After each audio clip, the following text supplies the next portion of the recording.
Ladies and gentlemen, welcome back to Between the Sharks. I am a little bit lost in space and time. I can tell you that I am still here in Southern California. As far as like date and time, I'm not really even sure. What started as a vacation turned into a gig, which turned into the need for a car to drive here to the gig and then away home. Well, enter this 79 Camaro that was parked in the back of a picture car warehouse, a place that rents cars to movies. So I saw it tucked away back in a little corner and made an offer on it. Said, well, you know, it's 70 Chevy. How hard can it be? I think I can work this out. And then, well, you know, well, I've been trying to do that ever since. I picked up a new battery at the O'Reilly's, so I want to jam that thing in. Being honest with you, I'm going to get very little done this morning, but I am going to try to get the positive hooked up to the battery, and then hopefully with my multimeter I can just check to see if we have a parasitic draw. There's a 78.7% chance that I accidentally connected the leads to the battery and fried the ammeter section of that thing. Every car should have a little bit of a power draw, but there's a certain amount of amperage that is acceptable, and I think it's like 50 milliamps or something. But if we see absolute zero, I'll know I broke my meter. Means I get to spend another 20 American dollars to replace a thing that I just bought. This doesn't feel like it's threading great, and I do not want to strip this battery out on my first go. There we go, more better. All right, team, this thing is the Harbor Freight $20 Gizmo Deluxe. When you set your 10 amp to common, you should be able to test amperage between these two leads. You just gotta swing her around and look for amperage. We got the battery hooked up to positive. We got the negative loose, and I'm going to use these leads to bridge the gap from the negative to the battery post and read how much draw is going through that circuit. If it gives me goose egg zeros, then there's a pretty good chance my meter's not reading. Got nothing at 10 amps.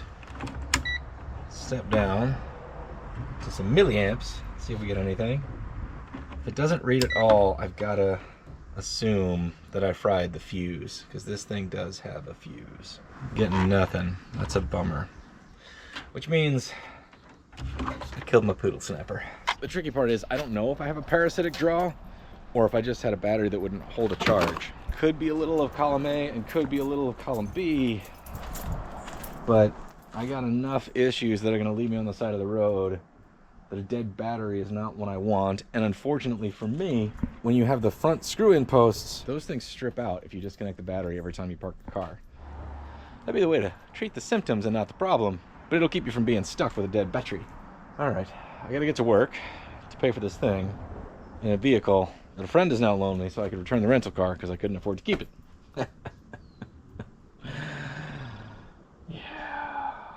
Maybe I'll break even on this trip. I don't think so. What a wild 2025 so far. I have been piecemealing this thing together.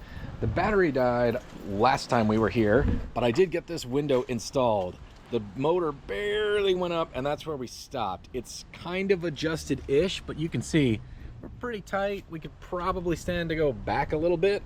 I don't really know how it should be exactly, but considering the door closed and it didn't shatter, I could have done a worse job, apparently. Now, let's dive into the battery situation. From the moment I went to pick this car up, it needed a jump. It did have an Optima battery that was less than 3 years old, but it was kind of suspect. So we got stuck. Battery seems dead. We can't get the key out of the car. And then it was dead, and I couldn't get to the tire shop. See if it'll start. Come on, give it one for luck. Oh no, I don't have jumpers. The first time it was stuck, I took the battery out and I went to an O'Reilly and they tested it and they said it was just whacking a charge. Thought, well, okay. Fast forward, it dies again. So I pulled the battery and I took it to an O'Reilly where they actually had to charge it because it was stone dead. And then they confirmed that the battery itself was kaput. Doesn't surprise me, but what I don't know is, do we have a parasitic draw? Did we just have a bad battery? Or is it both? Stopped by the old Harbor Freight and picked up another one of these. This was $4.99 on sale because I think I blew the fuse in my other one. I killed my poodle snapper. But for $5, it should tell us whether or not we have a parasitic draw. Hi-ya! So the O'Reilly's folks did a full charge on the Optima battery, which was only 3 years old, and it would not charge. And then I bought this one. So an Optima battery not charging within its warranty period, of course I didn't have the paperwork for it, tells you how much this car sat in the last 3 years in the back of that warehouse where I bought it. And that's the thing, Hollywood picture cars don't drive much. They're brought to set on a trailer. Typically, they do whatever is needed for the scene, and then they're parked or trailered around, and then they go back and sit in a warehouse. To test for parasitic draw, you want to test amperage, not voltage. We need to know how many amps are being pulled while the car is not doing anything. And I think it's 50 milliamps is sort of the acceptable drain for like an older car, maybe a radio or something like that's on. Anything above that suggests something's on that shouldn't be on, like your parking lights, your brake lights, or something that's sucking power. Positive battery is connected, negative is not. We're going to put our ammeter in line between our negative battery cable and our negative battery terminal, and if there's current flowing through completing the circuit from positive through something to our negative, we're going to see it. Bam. So we're going to flip that on. We got these connectors in the right place. We're going to go 5 volt DC to common. If I run more than 5 amps through this, I'm going to blow the fuse in here. So I'm going to swing this over to 5 amps. So now my multimeter is ready. Is my car ready? You want to make sure your doors are closed because that would turn your interior lights on. Anything that might create an open circuit that's supposed to happen, right? Interior lights are the best example for that. Right now, all the doors are closed, the trunk's closed. The hood does not seem to have a light. We should see minimal current draw if we see anything at all. The more modern your car is, an ECM, any kind of computer, radio, all that stuff will draw a little bit of current, so that's normal. Start connecting to the battery cable, and then we'll check the terminal. I'm getting an intermittent, very, very minimal signal.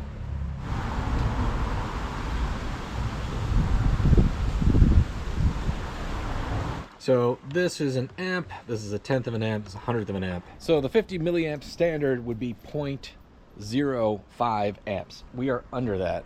So right now we have no indication of a parasitic draw, which is actually wonderful news. It just says it was a dead battery.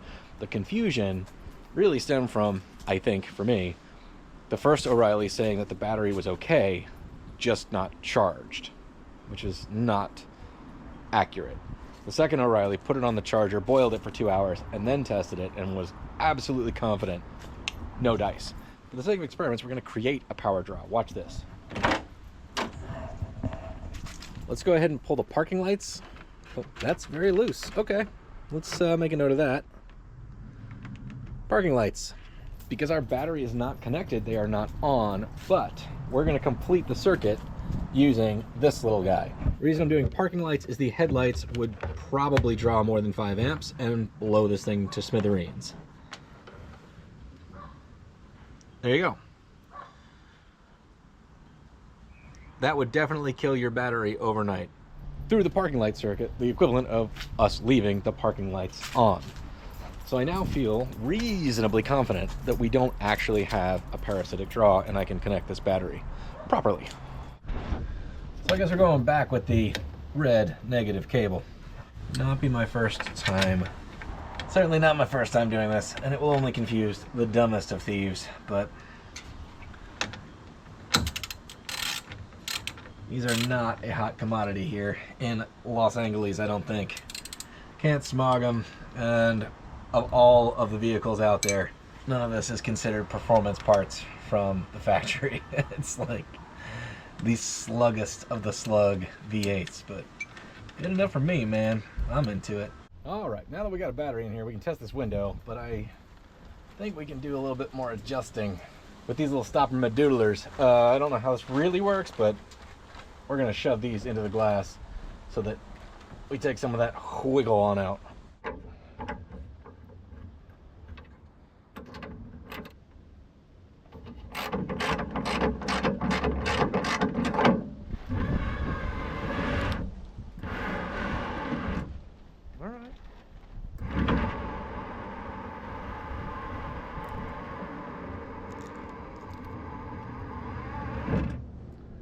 Okay, I think we might need some lubrication, and there's a ton of overspray and texture on this glass that I need to clean off.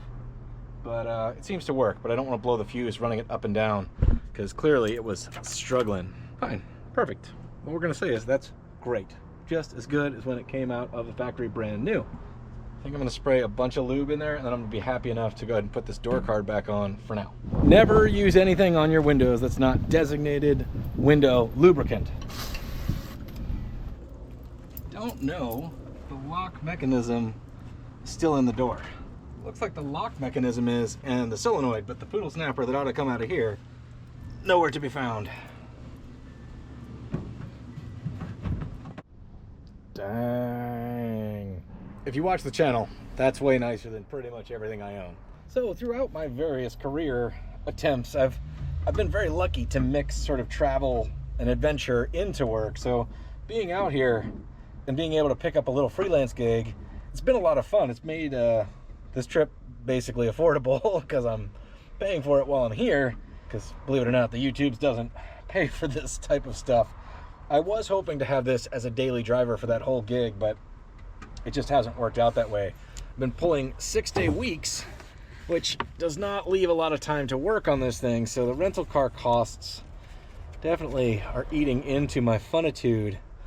But it's Sunday, and I think I did 72 hours last week, so I'm not really hustling to get this all road tested and ready to go, which means when the gig ends, I think we're gonna have a pretty big hustle on our hands trying to make sure that, well, this will get us back home. Or who knows? Who knows? Maybe we'll get another gig. You never know. I have so much to do in Atlanta that I kind of need to get back there, but you know how it is. There's always something to do everywhere. So no sense in getting in a big old hurry about it. It's not all week. But what we are gonna do, I think, is see if we can get the now missing, somewhere buried under there, rock and roll machine up and running. Bought the speaker wire somewhere in my travels. Might be fun. I'm also on the fence about this guy. Super cool, but man, does that take up whatever top of the windshield's like way up there. So it's not as pleasant trying to hunch over and see underneath it. And when we're on hills, like it's quite limiting. So I might just pop it off of here and see if we like it better, because that's easy. Also, the passenger seat is 1000% more comfortable than the driver's seat. So it's just worn out. I gotta get the California lean out of it, and because this is actually really pretty comfortable. That seat is not so much.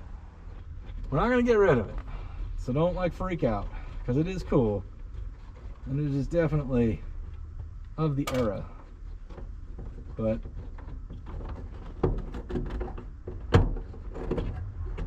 I mean, I already like it better. Anything up here? Anything up here? Where are you? I don't know what this is, but it's awesome. Look at that. Don't know what it is. I wonder if it's a St. Christopher? That would make sense. I've just never seen one like it. I'll do some Googling later, but you guys tell me if you know what that is. The back you go. Super cool. But yeah, I can already see way, way better. So I'm gonna pop that out, and we're gonna just throw this in the keepsakes pile. All right, that is 1000 times better. Significantly less claustrophobic in here than that. It's like the car was chopped. So much more better. I do want to get this seat just a little more uprighter, but for now, rock and roll. Yeah. There seem to be 2 new speakers in the back, so that's all we're going to work on today.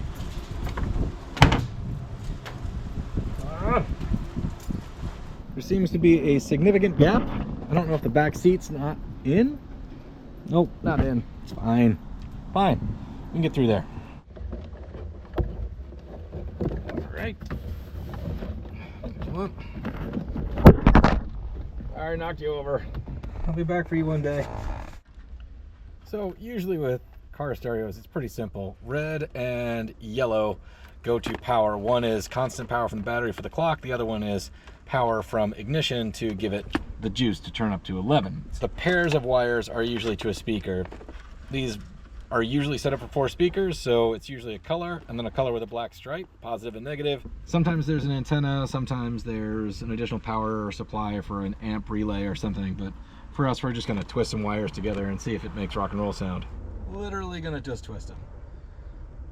Just gotta use copious amounts of electrical tape, it's fine. Ta-da! All right, let's jam this connector back in and see what we get. Perfect. Hey, it's got power. It's got an AM, which is I'm into. There's an antenna in the windshield, I can see that much. All right, let's see if my phone can find this thing. Bluetooths. No disc. No free Eagles records. All right. Figuring it out. Auxiliary Bluetooth audio. Guys, we got rock and roll sounds.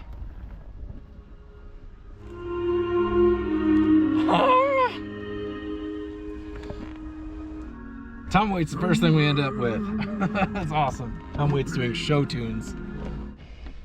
Yeah, there we go. All right, we got some Tom Waits to come over the Camaro radio. So I'm gonna call that success. And we're gonna go enjoy some of this Hollywood lovely afternoon before the sun goes down. I think I'm gonna go walk up toward the Hollywood sign. Yep. Today we're calling it a success. We went to Pomona, we did a little work. We'll call that a win. We'll see you guys soon.